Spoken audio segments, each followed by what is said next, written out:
Your doctor hands you a prescription, you fill it, you take it every single day, and you assume it's keeping you safe. But what if some of the most commonly prescribed medications for people over 60 are quietly raising your risk of heart attack and stroke at the same time? That's not a scare tactic. That's backed by real clinical research, and millions of older adults have no idea it's happening to them. Today we're going to talk about 5 specific types of pills that doctors prescribe all the time. Pills that sit in medicine cabinets across the world, and why, after the age of 60, they can become genuinely dangerous for your heart and brain. We're going to go deep on how each one works in your body, what the science actually says, and most importantly, what you can do about it. Because knowing this could genuinely change your life. Now, before we go any further, none of this means you should throw your medication in the trash. Serious. That would be dangerous. What this means is that you need to be an informed, active participant in your own health care. So let's get into it. The first pill on this list surprises almost everyone when they hear it, because it's something people reach for without even thinking. We're talking about NSAIDs, non-steroidal anti-inflammatory drugs.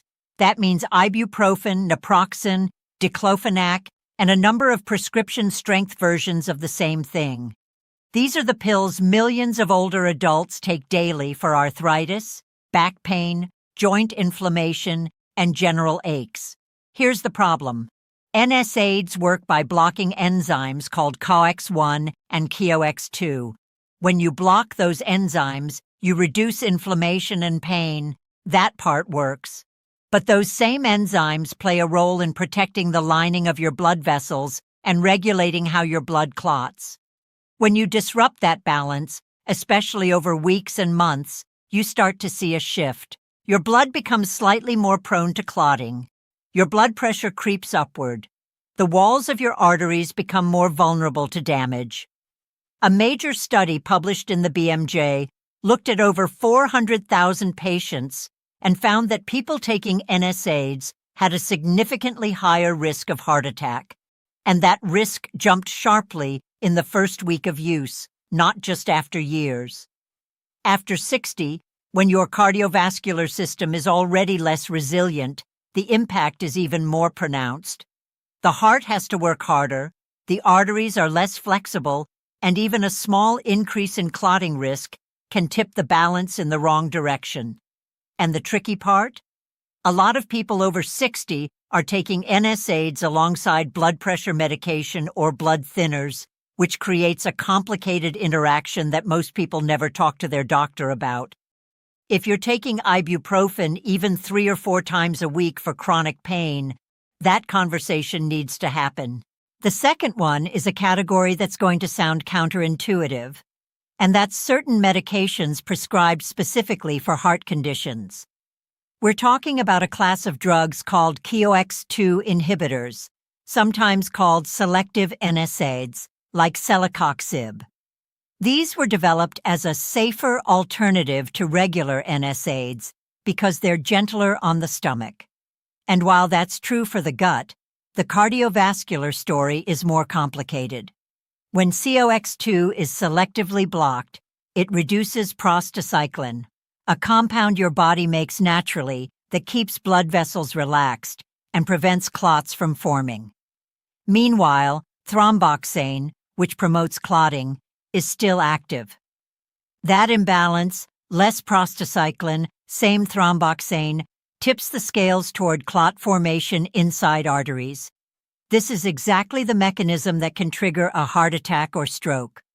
The FDA added black box warnings to these drugs years ago after large trials showed a meaningful increase in serious cardiovascular events. Vioxx, one of the most famous drugs in this category, was pulled from the market entirely in 2004 after a study showed it doubled the risk of heart attack with long-term use. Celecoxib is still available but carries strong warnings, and for adults over 60, the risk-benefit analysis has to be taken seriously. What makes this especially tricky is that many people with arthritis are caught in a difficult place. They need pain relief, their stomachs can't handle regular NSAIDs, so they're put on celecoxib without always being told about the heart risks. If you're in that situation, ask your doctor directly, what is my personal cardiovascular risk on this medication, and are there alternatives? Now let's talk about something that affects a huge number of older adults, and that's certain antidepressants, specifically a group called SSRIs and SNRIs. Drugs like sertraline, fluoxetine, venlafaxine, and duloxetine. These are among the most prescribed medications in the world, and they're increasingly being given to older adults for depression, anxiety, chronic pain syndromes, and even hot flashes. Here's where the heart risk comes in. SSRIs affect serotonin, and serotonin isn't just a brain chemical. It plays an active role in how platelets function. Platelets are the tiny cells in your blood that form clots. When serotonin activity is altered by these medications, platelets become less sticky in some ways, but the overall effect on bleeding and clotting in older adults is unpredictable. Some studies show an increased risk of bleeding, particularly in the brain, which is one mechanism for hemorrhagic stroke. Others show a relationship with abnormal heart rhythms, which can lead to cardioembolic strokes, where a clot from the heart travels to the brain. A large study published in the British Journal of Clinical Pharmacology followed elderly patients on antidepressants and found that both SSRIs and tricyclic antidepressants were associated with an elevated risk of stroke compared to non-users, particularly in the first few months of treatment. And when these medications are combined with NSAIDs, which is extremely common in older adults managing both pain and depression, the risk of internal bleeding goes up substantially. None of this means that depression should go untreated. Untreated depression in seniors carries its own serious health risks. But it does mean that if you or someone you love is over 60 and taking an antidepressant, regular heart monitoring, and honest conversations with the prescribing doctor are non-negotiable. Let's pause here for a second and talk about what's actually happening inside the body as we age, because it helps explain why all of these medications carry higher risks after 60 specifically. When you're young, your cardiovascular system has tremendous reserve capacity. Your arteries are flexible, your kidneys clear medications efficiently, your liver metabolizes drugs quickly, and your body can compensate for small disruptions. After 60, all of that changes gradually. Arterial walls stiffen. Kidney function declines by roughly 1% per year after 40, which means drugs that are cleared through the kidneys accumulate at higher levels than intended. Liver enzyme activity slows down, and the heart itself becomes less adaptable to sudden changes in blood pressure, heart rate, or clotting dynamics. This is called the pharmacokinetic shift. The way drugs move through the body changes with age. A dose that was perfectly calibrated for a 45-year-old can behave very differently in a 68-year-old, even if that person looks and feels healthy. Many drug dosing guidelines were actually developed based on clinical trials that largely enrolled middle-aged adults, and older adults were frequently underrepresented. This is a known gap in medical research that researchers are actively working to address.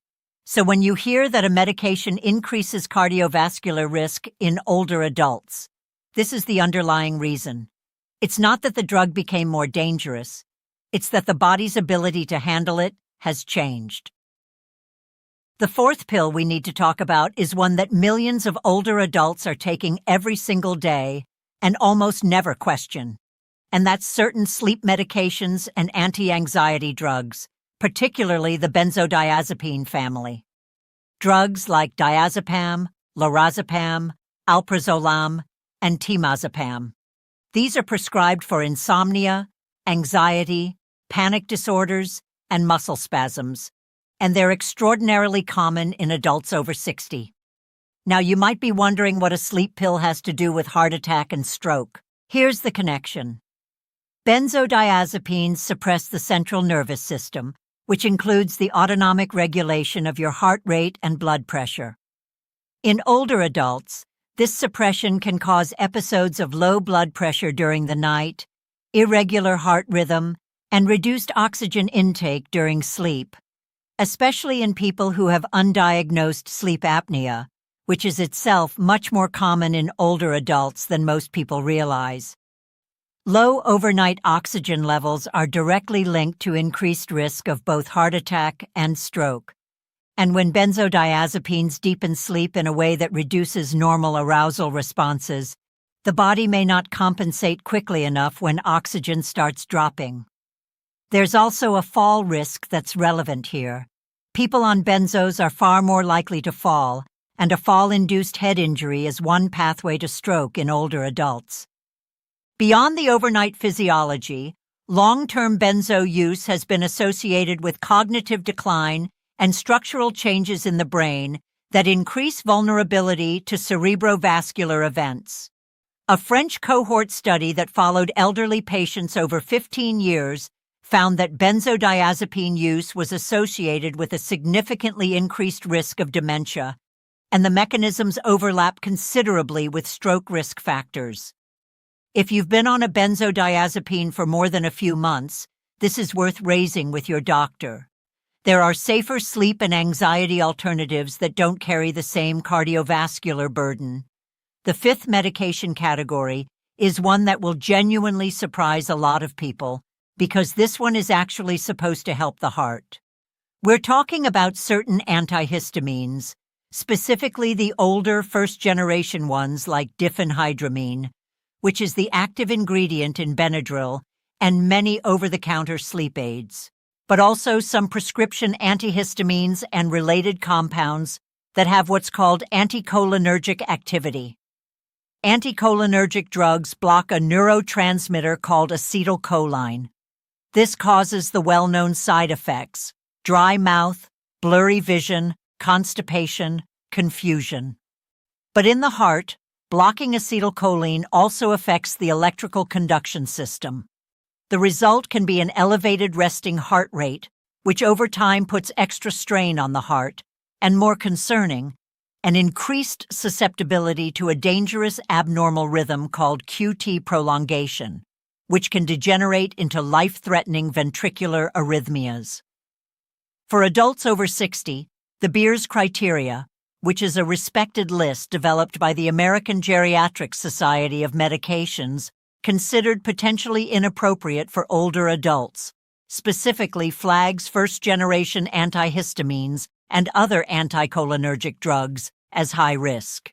Yet walk into any pharmacy, and these are sold freely over the counter, often specifically marketed toward older adults as sleep aids. The problem is compounded when you consider that many older adults are taking multiple medications with anticholinergic properties, an antidepressant here, a bladder medication there, a sleep aid at night, and the cumulative anticholinergic burden can become substantial without anyone ever flagging it. Researchers have developed tools to measure this total burden, and studies show that a high cumulative anticholinergic load is associated with increased mortality, cognitive decline, and yes, cardiovascular events. Now let's get practical, because awareness without action doesn't help anyone. Here are real things you can do right now to protect yourself. The single most powerful thing you can do is ask your doctor for a medication review, and be specific about it. Don't just say, "Are my medications okay?" Say, "I want to review every single medication and supplement I'm taking to check for cardiovascular interactions, particularly given my age. Bring every pill bottle, include supplements, because things like high-dose fish oil, vitamin E, and even certain herbal supplements can interact with heart medications or blood-thinning drugs. Many doctors are rushed and appreciate a patient who comes in organized and prepared. Second, keep a simple written log of your blood pressure measured at home at the same time each day. If you're on any of the medications we talked about today, especially NSAIDs, antidepressants, or benzodiazepines, a sudden unexplained rise in blood pressure is an early warning sign worth reporting. You can get a reliable upper arm cuff for a very reasonable price, and the data you bring to your doctor gives them a much clearer picture than a single reading in the office. Third, if you're taking an NSAID regularly for pain, ask specifically about alternatives that don't carry cardiovascular risk. Topical NSAIDs like diclofenac gel applied directly to a painful joint deliver far less systemic exposure than a pill and may provide similar local relief with much lower cardiovascular impact. Acetaminophen, while not perfect for everyone, does not carry the same clotting and blood pressure risks. Physical therapy, acupuncture, and heat therapy have solid evidence behind them for chronic musculoskeletal pain in older adults. These aren't dismissals. They're real alternatives worth exploring. Fourth, if you're using any over-the-counter sleep aids containing diphenhydramine, that's Benadryl, Zizquil, Unisom sleep tabs, try to stop.